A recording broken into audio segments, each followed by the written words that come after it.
Hello students, very warm welcome to our channel Grow with Physics, where we learn physics in easiest way. I am Dr. Suhasini Dafne and today we are going to learn a topic unit and measurement. ये बहुत आसान topic है और उसी के साथ important topic है. Unit and measurement topic समझने के लिए हमें सबसे पहले जानना जरूरी है व्हाट इज फिजिकल क्वांटिटी. तो सबसे पहले हम जानते हैं कि फिजिकल क्वांटिटीज जो है वो क्या हो. ओके, सो फिजिकल क्वांटिटी अगर हम नाम सुने तो हमें क्या लगता है, हमारे माइंड में आता है कि कोई ऑब्जेक्ट होगा, कोई चीज होगी. लेकिन ये कोई चीज नहीं है, ये कोई ऑब्जेक्ट है. तो ये है कि इसे हम फिजिकल क्वांटिटी कहते हैं. तो इसे अच्छी तरह से समझने के लिए हम जाते हैं इसके एग्जाम्पल्स की तरफ कि फिजिकल क्वांटिटीज के एग्जाम्पल क्या क्या है. सो मैं यहाँ लिखती हूँ लेंथ, मास, टाइम, डेंसिटी,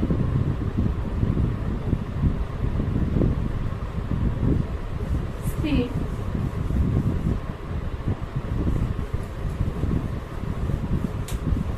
अगर ठीक से देखा जाए तो ये सारी चीजें क्या है, ये है properties.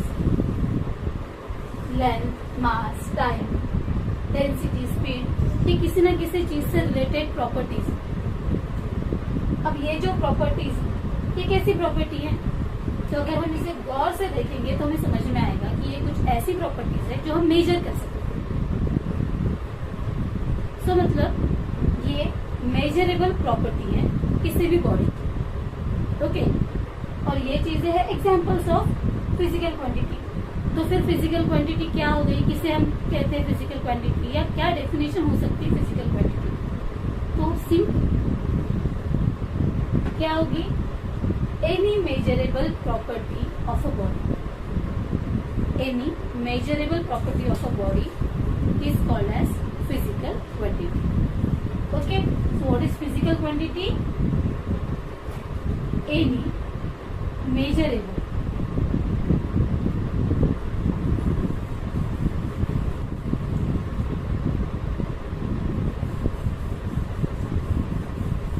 of a body.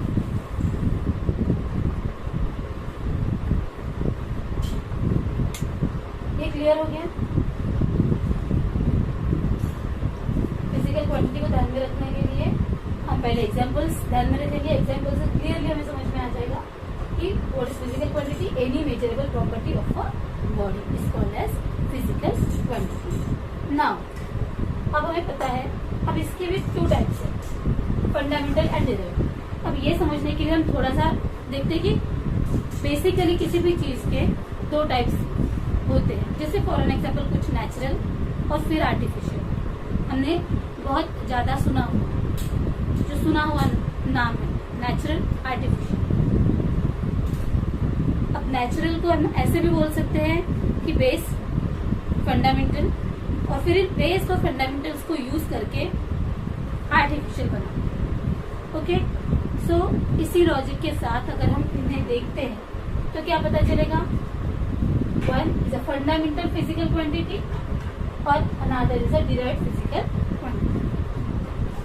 So fundamental physical quantity किसे बोलेंगे, तो इसके लिए भी हम क्या करते हैं, पहले एग्जाम्पल के थ्रू इजीली समझने के लिए एग्जाम्पल के थ्रू. सो एग्जाम्पल यहाँ लिखती हूँ मैं फंडामेंटल फिजिकल क्वांटिटी के लेंथ, मास, टाइम, टेम्परेचर. अब अगर आप ये लेंथ, मास, टाइम, टेम्परेचर, ये सारी जो प्रॉपर्टीज है या जो फिजिकल क्वांटिटीज है, इनको देखेंगे तो क्या समझ में आएगा. अगर हमें लेंथ मेजर करनी है तो हम क्या करेंगे, एक सिंपल स्केल लेंगे, स्केल की हेल्प से हम लोग मेजर करेंगे लेंथ. अगर हमें मास मेजर करना है तो वेइंग मशीन लेंगे और मास मेजर करेंगे. अगर हमें टाइम मेजर करना है तो वॉच लेंगे और टाइम मेजर करेंगे. टेम्परेचर मेजर करना है तो थर्मामीटर लेंगे और थर्मामीटर से हम लोग क्या करेंगे, टेम्परेचर मेजर करेंगे. तो ये कुछ ऐसी प्रॉपर्टीज है जो मेजर करने के लिए हमें किसी और नॉलेज की जरूरत नहीं है, किसी दूसरे क्वांटिटीज की भी जरूरत नहीं है। हमें क्या जरूरी है? सिर्फ सिंपल इंस्ट्रूमेंट, कुछ सिंपल इंस्ट्रूमेंट जो है वो हमें चाहिए, जिसकी हेल्प से हम लोग क्या करेंगे, इनको मेजर करेंगे। तो ऐसी जो फिजिकल क्वांटिटी है इनको हम कहते हैं फंडामेंटल फिजिकल क्वांटिटीज। अगर हमें अब इसे डिफाइन करना है तो कैसे करेंगे? तो क्लियर है कि मेजरमेंट के लिए, अपनी मेजरमेंट के लिए किसी भी दूसरी फिजिकल क्वांटिटी पर डिपेंड ही नहीं है। लेंथ मेजर करने के लिए किसी और चीज का पता होना जरूरी नहीं है, स्केल लेकर मेजर कर सकते हैं। टाइम मेजर करने के लिए किसी अदर चीज का पता होना जरूरी नहीं है, वॉच लेकर मेजर कर सकते हैं। Okay, so fundamental physical quantities कौन सी होगी फिर? Physical quantity which does not depend on any other physical quantity for their measurement. So how we can define it? Physical quantity which does not depend on any other physical quantity.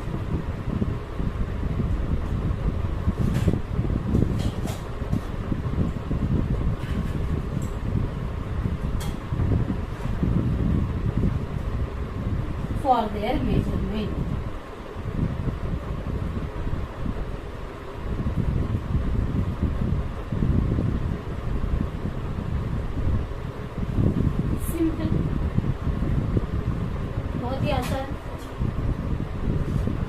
अब derived quantity क्या होगी? अब इसे भी समझने के लिए examples के थ्रू जाते हैं ताकि इजीली समझ में आ जाए। अब डिराइव्ड क्वांटिटी के एग्जांपल्स क्या होंगे? जैसे हमने इसको लॉजिकली लिंक किया है आर्टिफिशियल के साथ, मतलब जो नेचुरल का हेल्प लेके बनती है।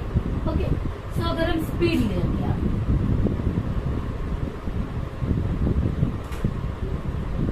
तो स्पीड कैलकुलेट करने के लिए हमें क्या चाहिए?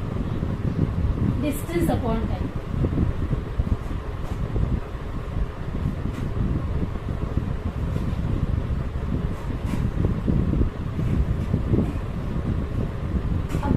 अपॉन टाइम मतलब हमें लेंथ पता होना जरूरी है, टाइम पता होना जरूरी है, उसके बाद हम स्पीड कैलकुलेट कर सकते हैं, कैलकुलेटेड फिजिकल क्वांटिटी। अगर हमें वॉल्यूम पता करना है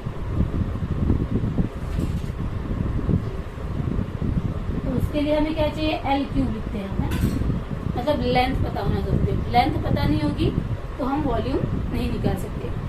वैसे ही डेंसिटी, अगर डेंसिटी पता करनी है तो डेंसिटी का फॉर्मूला क्या है? Density is equal to mass per unit volume.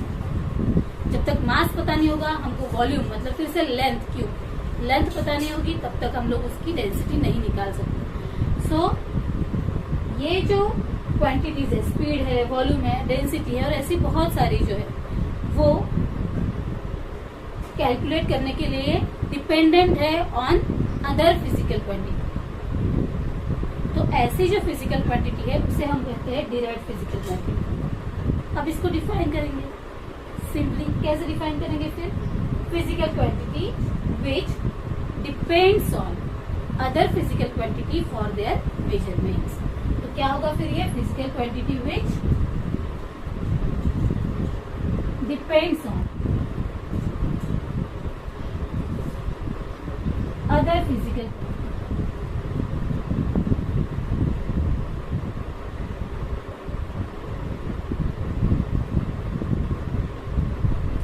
for their measurement।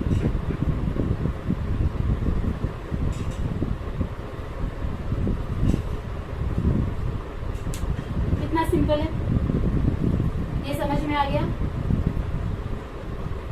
Derived physical quantity की न्यूमरस एग्जांपल्स है, क्योंकि कैलकुलेटेड जो है फिजिकल क्वांटिटी वो बहुत सारी है। डेंसिटी लो, वॉल्यूम लो, एरिया लो, इन सारी चीजों के लिए हम लोगों को क्या चलना है? लगेगा कैलकुलेशंस लगेंगे, सिंपल कैलकुलेशंस लगेंगे, मतलब अदर फिजिकल क्वांटिटीज का नॉलेज लगेगा, तो वो हो जाएंगी डिराइव्ड फिजिकल क्वांटिटी। और फंडामेंटल फिजिकल क्वांटिटी लेकिन फिक्स्ड, वो कितनी है? 7 कौन कौन सी? तो 4 तो हमने यहाँ लिखी, लेंथ, मास टाइम टेम्परेचर। उसके साथ और क्या है, electric current.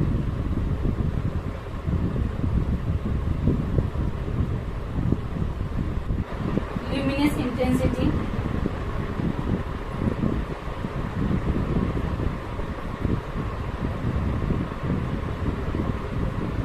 amount of substance।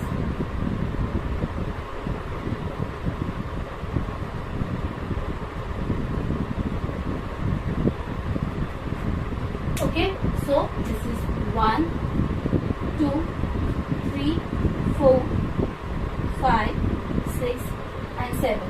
These 7 are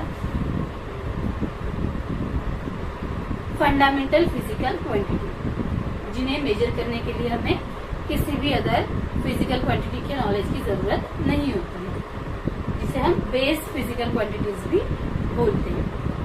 okay, so this is all about physical quantity.